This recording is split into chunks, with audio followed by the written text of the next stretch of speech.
Maricel Gasela relies on the sea for her family's living. A single parent with 2 kids, she comes from a family of fishermen in Calatagan, Batangas. The family never earns enough, always living by the day.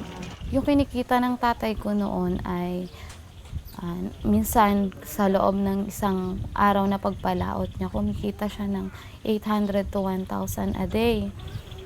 Pero ngayon, yung kinikita ko ay salamat pa na makakita ko ng 250 pesos. At talagang hindi siya kakasya sa pang-araw-araw na pangangailangan namin.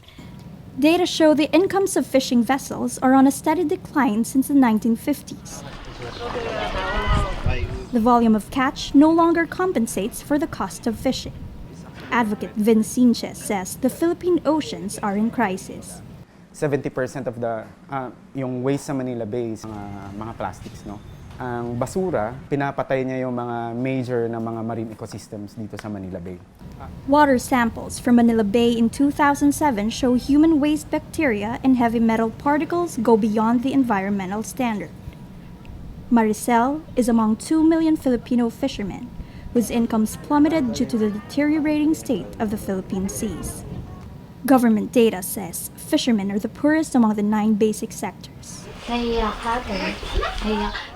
Against the odds, Maricel hopes the next day's catch will be better. She speaks of dreams and how she doesn't think they will ever come true.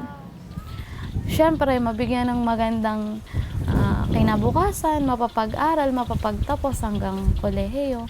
Pero paano ko maibibigay sa kanila yon kung ngayon pa lamang ay wala na akong mahuling isda? Buena Bernal, Rappler, Calatagan, Batangas.